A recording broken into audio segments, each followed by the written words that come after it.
ಶ್ರೀ ಗುರುಭ್ಯೋ ನಮಃ. ಹರಿ ಓಂ.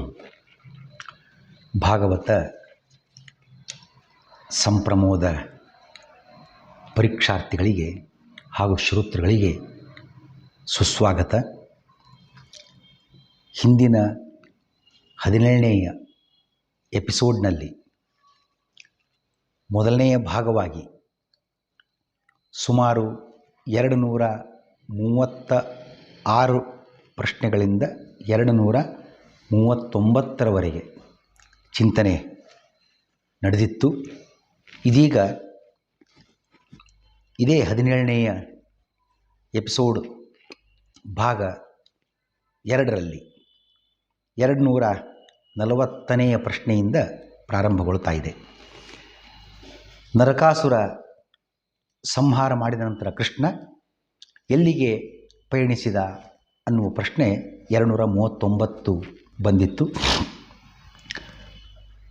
ಪ್ರಾಗ್ಜ್ಯೋತಿಷಪುರ ಅಂದರೆ ಇಂದಿನ ಅಸ್ಸಾಂ ಪ್ರಾಂತ, ಅಲ್ಲಿಗೆ ನರಕಾಸುರ ಸಂಹಾರಕ್ಕೆ ಅಂತ ಭಗವಂತ ಹೋಗುವಾಗ ಅವನ ಜೊತೆಗೆ ಸತ್ಯಭಾಮಿಯೂ ಬಂದಿದ್ಲು. ಹಾಗಾಗಿ ಅಲ್ಲಿಂದ ಅವನು ನರಕಾಸುರ ಸಂಹಾರ ಮಾಡಿದ ನಂತರ ಅಮರಾವತಿಗೆ ಪ್ರಯಾಣ ಮಾಡಿದ್ದಾನೆ. ಅಲ್ಲಿಗೆ ಪಯಣಿಸಲು ಕಾರಣವೇನು? ದೇವಮಾತೆ ಅದಿತಿಗೆ ಕರ್ಣಕುಂಡಲಗಳನ್ನಿತ್ತು ವಂದಿಸಿ ಆಶೀರ್ವಾದ ಪಡೆಯಲು. ಸ್ವರ್ಗಕ್ಕೆ ಹೋಗತಕ್ಕಂಥ ಮಾರ್ಗವನ್ನು ಈಗಾಗಲೇ ಚಿಂತನೆ ಮಾಡಿದ್ದಾಗಿದೆ. ಉತ್ತರ ಭಾರತದ ಕಡೆಯಿಂದಲೇ ಸ್ವರ್ಗಾರೋಹಣ ಮಾಡಿರ್ತಕ್ಕಂಥದ್ದು ಪಾಂಡವರು ಬದರಿಕಾಶ್ರಮದ ಮೂಲಕ. ಬ್ರಹ್ಮದೇವನು ಕೂಡ ಬಂದದ್ದು ಅದೇ ರೀತಿಯಲ್ಲಿ, ಗಂಗಾ, ಕೃಷ್ಣ, ವೆಂಕಟಾಚಲ ಈ ಕ್ರಮ ಇರತಕ್ಕಂಥದ್ದು ಆಗಲೇ ನಾವು ನೋಡಿದ್ದಾಗಿದೆ. ಯಾಕೆ ಸ್ವರ್ಗಕ್ಕೆ ಪ್ರಯಾಣ ಮಾಡಿದ ಅಂತಂದರೆ, ಅದಿತಿದೇವಿ ಕರ್ಣಕುಂಡ ಕದ್ಕೊಂಬಂದಿದ್ದ ಯಾರು ನರಕಾಸುರ, ಅವುಗಳನ್ನು ಪುನಃ ಆ ತಾಯಿಗೆ ಕೊಟ್ಟು ಆಶೀರ್ವಾದವನ್ನು ಪಡೆಯೋಣ ಅಂತ ಅಲ್ಲಿಗೆ ಬಂದಿದ್ದಾರೆ. ಕೃಷ್ಣನು ಇಂದ್ರನಿಂದ ಸತ್ಕಾರ ಪಡೆದ ನಂತರ ಸತ್ಯಭಾಮೆಯು ದೇವಮಾತೆಯ ಅದಿತಿಯ ಬಳಿಗೆ ಬಂದು ಕರ್ಣಕುಂಡಲಗಳನ್ನು ಅದಿತಿಗೆ ಅರ್ಪಿಸುತ್ತಾಳೆ. ಅದಿತಿ ಆಶೀರ್ವಾದ ಮಾಡ್ತಾಳೆ, ಅಮ್ಮ ನಿನಗೆ ಮುಪ್ಪು ಬಾರದಿರಲಿ, ಕುರೂಪ ಉಂಟಾಗದಿರಲಿ, ಹೀಗೆಲ್ಲ ಸತ್ಯಭಾಮಿಗೆ ಆ ದೇವಮಾತೆ ಅದಿತಿ ಆಶೀರ್ವದಿಸ್ತಾಳೆ. ಕೃಷ್ಣ ಸತ್ಯಭಾಮಿಯರು ಅವರಿಂದ ಬೀಳ್ಕೊಂಡು ದ್ವಾರಕೆಗೆ ಹೊರಡ್ತಾರೆ.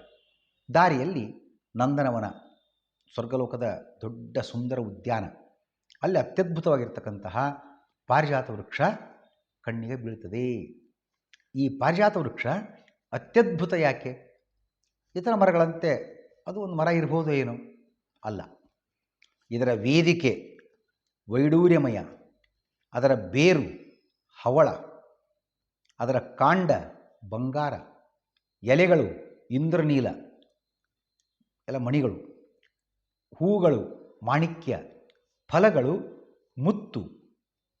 ಮುತ್ತುಗಳೇ ಫಲಗಳು, ಬಿದ್ದು ಹರಡಿದ್ದ ಹೂಗಳು ಅಂದರೆ ಗೋಮೇದ, ಹೂವಿನ ಕೇಸರಗಳು ವಜ್ರ, ಕೊಂಬೆಗಳು ಬ್ರಾಂಚಸ್ ಟೊಂಗೆ ಅಂತ ಕರಿತೀವಿ, ಅವು ಮರಕತಮಯ. ಹೀಗೆ ಒಂದೊಂದು ಕೂಡ ಅತ್ಯಮೂಲ್ಯವಾದ ಶ್ರೇಷ್ಠವಾದ ಆ ಮಣಿ, ವಜ್ರ, ಮುತ್ತು, ರತ್ನಗಳಂತಿರತಕ್ಕಂಥದ್ದು. ಆದ್ದರಿಂದ ಪಾರಿಜಾತ ವೃಕ್ಷ ಅತ್ಯದ್ಭುತವಾಗಿದೆ. ಅದನ್ನು ಕಂಡ ಸತ್ಯಭಾಮಿಯು ಹೇಳಿದುದೇನು? ಇದನ್ನು ದ್ವಾರಕೆಗೆ ಒಯ್ಯೋಣ, ಇದರ ನೆರಳಲ್ಲಿ ಕುಳಿತ ನಾನೇ ನಿನಗೆ ಎಲ್ಲ ಪತ್ನಿಯರಿಗಿಂತ ಹೆಚ್ಚು ಪ್ರಿಯಳೆಂದು ಉಳಿದವರಿಗೆ ಗೊತ್ತಾಗಬೇಕು. ಕೃಷ್ಣ ಹೇಳ್ತಾಳೆ, ಇನ್ನು ತೊಗೊಂಡು ಹೋಗೋಣಂತೆ. ಕೃಷ್ಣನು ಏನು ಉತ್ತರಿಸಿದ ನೋಡು ಸತ್ಯಭಾಮೆ, ಸಮುದ್ರ ಮಥನ ಕ್ಷೀರಸಾಗರದಲ್ಲಿ ಏನು ನಡೀತು, ಆ ವೇಳೆಗೆ ಬಂದಿರತಕ್ಕಂಥದ್ದು ಪಾರಿಜಾತ ವೃಕ್ಷ. ಅದನ್ನು ದೇವಲೋಕಕ್ಕೆ ಅಂತ ಕೊಟ್ಟಾಗಿದೆ ಎಲ್ಲರೂ ಸೇರಿ. ಅದನ್ನು ಮತ್ತೆ ನಾವು ಅದನ್ನು ಇಲ್ಲಿಂದ ತೊಗೊಂಡು ಹೋಗೋದು ನ್ಯಾಯವಲ್ಲ, ಒಯ್ದರೆ ಯುದ್ಧವೇ ಆದೀತು, ಬೇಡ ಅಂತ ಹೇಳ್ತಾನೆ. ಇಲ್ಲ, ಆದರೂ ಒಪ್ಪಲಿಲ್ಲ ಸತ್ಯಭಾಮಿ. ನಾನು ನಿನಗೆ ಪ್ರಿಯವಾಗಿದ್ದರೆ ಇದನ್ನು ತೊಗೊಂಡು ಹೋಗಲೇಬೇಕು ಅಂತ ಹಠ ಮಾಡ್ತಾಳೆ. ಆಯಿತು ಅಂತ ಗರುಡ ಕೈಯಿಂದ ಕಿತ್ತಿಸಿ ಎತ್ತಿ ಇಡಬೇಕು ಅಂತ ಅನ್ನುವಷ್ಟರಲ್ಲೇ ವಿಷಯ ಗೊತ್ತಾಗ್ತದೆ ಇಂದ್ರನಿಗೆ. ಅವನು ಎಲ್ಲ ತನ್ನ ದಿಕ್ಪಾಲಕರಿಗೆ ಎಲ್ಲರಿಗೂ ಸಂದೇಶ ಕಳಿಸಿದ, ಈ ರೀತಿ ಆಗ್ತಾ ಇದೆ, ಪಾರಿಜಾತ ವೃಕ್ಷ ಅಪಹರಣ ಆಗ್ತಾ ಇದೆ, ಎಲ್ಲರೂ ಯುದ್ಧಕ್ಕೆ ಬರಬೇಕು ಅಂತ. ಇಂದ್ರನು ಏಕೆ ಯುದ್ಧವನ್ನು ಘೋಷಿಸಿದನು? ಕೃಷ್ಣನು ಸತ್ಯಭಾಮೆಯ ಒತ್ತಾಯಕ್ಕೆ ಮಣಿದು ಪಾರಿಜಾತವನ್ನು ಕಿತ್ತಿ ಗರುಡನ ಮೇಲಿರಿಸಿದ. ಉದ್ಯಾನಪಾಲಕರ ದೂರನ್ನು ಗಮನಿಸಿ ಇಂದ್ರನು ಕೃಷ್ಣನ ವಿರುದ್ಧ ಯುದ್ಧ ಘೋಷಿಸಿ ಎಲ್ಲರೂ ಪಾಲ್ಗೊಳ್ಳುವಂತೆ ಸೂಚಿಸಿದ್ದಾನೆ. ಎಲ್ಲರೂ ಬಂದಿದ್ದಾರೆ. ಕೃಷ್ಣನು ಹೇಳಿದ, ಬೇಡ ಯುದ್ಧ ಆಗ್ತದೆ ಅಂತ ಕೇಳಿದ್ದಿಲ್ಲ. ಈಗ ಹೇಳ್ತಾನೀಗ, ಇಮೇ ಪ್ರಾಹುಣಿಕಾಹ, ಭಾಗವತದ ಮಾತು. ಪ್ರಾಹುಣಿಕಾಹ ಮರಾಠಿಯಲ್ಲಿ ಅತಿಥಿಗಳು ಅಂತನ್ಲಿಕ್ಕೆ ಪಾವಣೇರು ಅಂತ ಕರೀತಾರೆ. ಇದೇ ಪ್ರಾಹುಣಿಕ, ಪಾವಣೇರು ಅತಿಥಿಗಳು. ನೋಡು, ಅತಿಥಿಗಳು ಬಂದಿದ್ದಾರೆ, ಏನು ಮಾಡ್ತೀವಿ ಮಾಡ್ಕೊ. ಕೃಷ್ಣ ಹೇಳಿಬಿಟ್ಟ. ಕೃಷ್ಣ ನುಡಿಗೆ ಸತ್ಯಭಾಮೆಯ ಪ್ರತಿಕ್ರಿಯೆ ಏನು? ಸತ್ಯಭಾಮೆ ಹೇಳಿದ್ಲು, ಆಯಿತು ಬಂದಿದ್ದಾರಲ್ಲ, ನೀವು ಸುಮ್ಮ ಕೂಡ್ರಿ, ನಿಮ್ಮ ಕೈಲಿರ್ತಕ್ಕಂಥ ಬಿಲ್ಲು ಬಾಣ ಈ ಕಡೆ ಕೊಡ್ರಿ ಅದನ್ನು ಅಂತ ಅದನ್ನು ಇಸ್ಕೊಂಡಿದ್ದಾಳೆ. ಯುದ್ಧ ಸನ್ನದ್ಧಳಾಗಿದ್ದಾಳೆ. ನಾನೇನು ಕಮ್ಮಿ ಇಲ್ಲ, ಸ್ತ್ರೀ ಮಹಿಳೆ ಅಬಲೆಯಲ್ಲ ಅನ್ನುವುದನ್ನು ಅವತ್ತೇ ಸಾಬೀತು ಮಾಡಿದ್ದಾಳೆ ಮಹಾಲಕ್ಷ್ಮಿ. ಮಹಾಲಕ್ಷ್ಮಿಯ ಸಾಮರ್ಥ್ಯ ಏನು? ಅಂಬೃಣಿ ಸೂಕ್ತ ಹೇಳ್ತದೆ, ಯಂ ಕಾಮಯೇ ತಂ ತಮುಗ್ರಂ ಕೃಣೋಮಿ ತಂ ಬ್ರಹ್ಮಾಣಂ ತಂ ಋಷಿಂ ತಂ ಸುಮೇಧಾಂ. ನಾನು ಮನಸ್ಸು ಮಾಡಿದರೆ ಬ್ರಹ್ಮನನ್ನು ನಿರ್ಮಾಣ ಮಾಡಬಲ್ಲೆ, ಮಹಾದೇವರ ನಿರ್ಮಾಣ ಮಾಡಬಲ್ಲೆ, ಋಷಿ ಮುನಿಗಳನ್ನು ನಿರ್ಮಾಣ ಮಾಡಬಲ್ಲೆ. ಇದು ಮಹಾಲಕ್ಷ್ಮಿಯ ಸಾಮರ್ಥ್ಯ. ಇಂತಹ ಮಹಾಲಕ್ಷ್ಮಿಯು ಸರ್ವಸಮರ್ಥಳಾಗಿದ್ದಾಳೆ ಅನ್ನುವ ಅರಿವನ್ನು ಈ ಮೂಲಕ ನಾವು ಪಡೆಯಬೇಕಾಗಿದೆ. ಮಹಾಲಕ್ಷ್ಮಿ ಅವತಾರವೆನಿಸಿರ್ತಕ್ಕಂಥವಳೇ ಸತ್ಯಭಾಮೆ. ಹಾಗಾಗಿ ಅವಳಲ್ಲಿಯೂ ಕೂಡ ಇಂಥ ಗುಣ ಇರತಕ್ಕಂಥದ್ದು ಅಸ್ವಾಭಾವಿಕ ಏನೂ ಅಲ್ಲ. ಆ ಚಿಂತನೆ ತಂದುಕೊಳ್ತಕ್ಕಂಥದ್ದು ಜ್ಞಾನ, ಆನಂದ, ಸಾಮರ್ಥ್ಯಾದಿಗಳು ಎಲ್ಲ ಗುಣ ಲಕ್ಷ್ಮಿಯಲ್ಲಿ ಬ್ರಹ್ಮಾದಿಗಳಿಗಿಂತಲೂ ಕೂಡ ಕೋಟಿ ಕೋಟಿ ಕೋಟಿ ಪಟ್ಟು ಅಧಿಕವಾಗಿದೆ. ಆ ಚಿಂತನೆಯನ್ನು ತಂದುಕೊಳ್ಬೇಕು. ಪಂಡಿತಾಚಾರ್ಯ ಹೇಳ್ತಾರೆ, ಯದ್ಭ್ರೂ ವಿಜೃಂಭೇಣ ಸಶಂಭು ಶಕ್ರಂ ಜಗತ್ ಸಮಸ್ತಂ ನಯತಂ ನಿಕಾಮಂ. ವಾಯುದೇವರ ಹುಬ್ಬಿನ ನೋಟದಿಂದ ಶಿವೇಂದ್ರಾದಿ ಸಮಸ್ತ ಪ್ರಪಂಚವು ಪ್ರೇರಿತವಾಗಿ ಕಾರ್ಯನಿರತವಾಗಿದೆ. ಇದು ಬರೀ ವಾಯುದೇವರ ಸಾಮರ್ಥ್ಯ. ಇದು ಬರೀ ಅವ್ರ ಹುಬ್ಬಿನ ನೋಟದ ಪ್ರಭಾವದಿಂದ. ಇದನ್ನು ಮೀರಿಸುವಂಥದ್ದು ಲಕ್ಷ್ಮೀ ಸಾಮರ್ಥ್ಯ.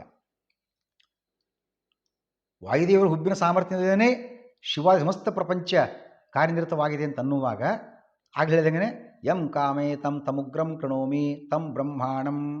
ವಾಯುದೇವ ಬ್ರಹ್ಮಪದವಿ ಎಲ್ಲ ಸ್ವಲ್ಪ ಹೆಚ್ಚು ಕಡಿಮೆ ಈಕ್ವಲ್ ಅದು. ಅಂತ ಬ್ರಹ್ಮದೇವನು ನಿರ್ಮಾಣ ಮಾಡಬಲ್ಲೆ. ಈ ಬ್ರಹ್ಮದೇವನ ನಿರ್ಮಾಣ ಮಾಡೋ ಸಾಮರ್ಥ್ಯ ಲಕ್ಷ್ಮಿಗೆ ಇರ್ತಕ್ಕಂಥ ನಾವು ಚಿಂತನೆ ಮಾಡಬಹುದಾಗಿದೆ. ಏವಂ ವಿಷ್ಣು ಅನ್ನುವ ಮಹಾಭಾರತ ಮಾತನ್ನು ನಾವು ಚಿಂತನೆ ಮಾಡತಕ್ಕಂಥದ್ದು. ವಾಯುಬಲದ ಮುಂದೆ ನಿನ್ನದೇನೂ ಅಲ್ಲ, ಸುಮ್ಮನೆ ಬೀಗುವುದು ಬೇಡ ಎಂದು ಗರುಡನನ್ನು ಎಚ್ಚರಿಸಿದ ಮಾತನ್ನು ಕೂಡ ನಾವು ತಂದುಕೊಳ್ಳಬಹುದಾಗಿದೆ.